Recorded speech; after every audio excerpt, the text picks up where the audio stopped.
Mettez-vous à la place d'un jeune étudiant camerounais qu'on va appeler Owona. Owona a un master en langue, littérature et civilisation germanique obtenu à l'université de Yaoundé 1. À 26 ans, il n'a toujours pas d'emploi. Il a essayé la traductologie et même des ONG allemandes, en vain. Owona a donc décidé de poursuivre ses études jusqu'au doctorat en espérant obtenir une bourse pour aller en Allemagne. Mais en attendant, il vend des habits de seconde main et parfois de la papaye. L'histoire de Owona est semblable à des milliers d'autres Africains. Des jeunes qui font de longues études dans des filières aux débouchés incertains pour finalement terminer au chômage ou dans une activité qui n'a rien à voir avec leur formation universitaire. On va les appeler des formés pour chômer. Et ils sont partout sur le continent. Prenons le cas de la Côte d'Ivoire. Selon les enquêtes emploi réalisées entre 2012 et 2016, environ 80% des personnes en activité y ont un emploi qui ne correspond pas à leur formation. Et plus de la moitié ont une formation qui ne leur permet pas d'accéder à un premier emploi. Les résultats que nous avons trouvés, c'est que plus le diplôme augmente, plus le chômage augmente. Et ça, c'est paradoxal, ça va à l'encontre de la théorie du capital humain, et ça nous intrigue tous. Même paradoxe au Cameroun. Lorsqu'on observe notre administration, on se rend compte que la plupart des personnes qui nous administrent exercent dans des ministères qui ne correspondent parfois pas à leur formation académique. On l'observe aussi lors des entretiens de recrutement, où très récemment, par exemple, j'observais un ingénieur qui postulait pour être commercial ou tout simplement des comptables qui postulent pour être assistant de direction. Cela s'appelle inadéquation compétence-emploi et le professeur Clément Quadio nous en explique les causes. Une des causes, c'est la structure de l'économie. La deuxième cause, ça pourrait être le système de formation qui ne fonctionne pas totalement en synergie avec le système productif. Nous y voilà. Commençons donc par le système de formation. Nous avons un modèle de formation calqué sur le modèle français où le contenu théorique de la formation est beaucoup plus élevé que le contenu pratique. Et cela pose un problème qui crée un décalage entre l'éducation-formation et le marché de l'emploi. Le problème qui se pose, c'est que plus de 60 ans après les indépendances, l'environnement a changé, la démographie a changé, la structuration économique a changé, mais l'école est restée dans le même objectif initial qui était censé former les cadres de l'administration et des ouvriers qui allaient travailler dans des usines. Je vous explique. Pour mieux administrer leurs colonies, les puissances comme la France, l'Allemagne ou le Royaume-Uni ont mis en place des systèmes éducatifs pour un besoin bien précis. C'était d'avoir des exécutants et des ouvriers parce que ce sont des personnes qui contrôlaient le système économique en majorité et ils avaient donc besoin que les personnes qui sortent de l'école puissent venir dans leurs usines, dans leurs industries, leur permettre de pouvoir produire davantage de la richesse. Et une fois leurs études terminées, ces personnes étaient insérées directement dans la fonction publique ou affectées dans des usines existantes. À cette époque, ça fonctionnait très bien. Pourquoi? Parce que déjà la population n'était pas très importante et surtout lorsqu'on sortait de l'école directement, on avait un canevas qui était tracé. Le problème, c'est que depuis, les choses ont changé. Mais le système éducatif, lui, pas vraiment. Dans un pays comme le Cameroun, l'administration a une capacité maximale qui tourne autour de 300 000 personnes. Et lorsqu'on observe les jeunes qui sont dans les universités, qui sont évalués à plus de 500 000 par an, on se rend donc compte que l'État ne peut pas recruter tout le monde. Ça entraîne donc une inadéquation entre le marché de l'emploi d'une part et la formation académique qui ne correspondent plus aux enjeux de notre siècle. Je vais vous prendre un exemple simple. En 2010, le Cameroun comptait un médecin pour 10 000 habitants. C'est l'un des pays africains qui traverse une grave crise de ressources humaines dans le domaine de la santé. Mais chaque année, l'université de Yaoundé 1 admet, sur concours, en moyenne 140 étudiants en médecine générale. Tandis que la même université enregistre, tenez-vous bien, environ 2000 étudiants en langue, littérature et civilisation germanique. Pourquoi une université publique d'un pays qui a autant besoin de médecins préfère former 14 fois plus de spécialistes de langue allemande que de médecins? Où est la logique? Et je ne vous parle même pas du nombre d'étudiants formés en littérature française et anglaise. À quoi vont servir tous ces diplômés en langue étrangère alors même que les langues locales s'éteignent et que les jeunes Camerounais sont de plus en plus acculturés? Une langue, ce n'est pas juste un moyen d'échanger et de discuter. C'est aussi un système de pensée. C'est aussi une vision de la vie et une vision de l'environnement dans lequel nous sommes. Et donc, tout au long du cursus académique, on est en plus moulé dans le système de pensée des autres. Tenez, moi par exemple, j'ai fait toutes mes études secondaires et universitaires au Cameroun. Pourtant, de la seconde à la terminale, Je faisais la série littéraire A4 espagnol. Sí, también hablo español, pero no puedo decir ni una simple frase en fufulde o bagante, dos de las más de 200 lenguas de Camerún.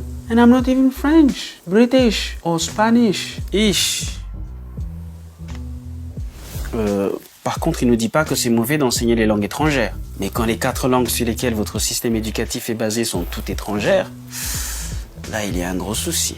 Le problème que ça pose, c'est quoi? C'est que, en fait, dans nos programmes éducatifs, il existe des notions qui nous poussent à préférer ce qui vient d'ailleurs. Je vais prendre un exemple. Vous allez voir des enfants qui sont à la maternelle, on va leur demander de colorier des fraises. On va leur demander de colorier la Tour Eiffel. On va leur demander de colorier les Champs-Élysées. En fait, de façon subliminale, on est en train de les pousser à aimer des choses qu'on ne retrouve pas chez eux. Et après, on s'étonnera de voir des jeunes qui, une fois sortis de l'école, rêvent non pas de rester et résoudre les problèmes de leur pays, mais plutôt d'aller travailler en Europe.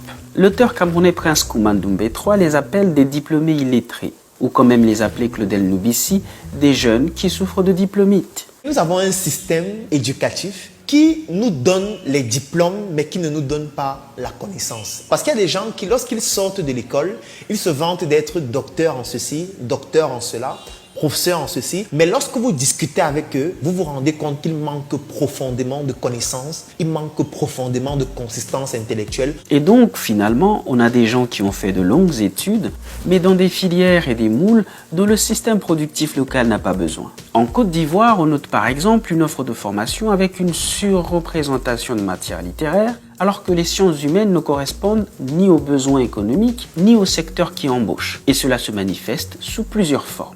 La suréducation, la sous-compétence, la surcompétence et bien d'autres formes. On peut même mentionner la surqualification ou les déficits de compétences, les pénuries de compétences. Résultat, le système productif peine à recruter des compétences techniques et locales spécialisées, notamment dans le secteur industriel, ce qui a un impact direct sur le développement de projets et l'attraction des investissements. Or, les nouveaux diplômés espèrent tous travailler dans le secteur formel sur lequel est structurée l'économie, un secteur formel qui ne peut plus les embaucher. Le système productif crée insuffisamment d'emplois. 93,6% des emplois sont informels, donc finalement c'est 6,4% des emplois qui se retrouvent dans le secteur formel. Ce qui veut dire que le système productif et le système de formation ne s'adaptent pas à l'évolution rapide des technologies et des nouveaux métiers. Ils sont restés figés dans le passé. La technologie évolue beaucoup plus rapidement. Donc très souvent, à peine les jeunes finissent leur formation que les techniques de production ont évolué, ont changé. Donc à peine vous finissez votre formation, vous avez votre diplôme, vous êtes dépassé sur le marché. Votre formation est obsolète.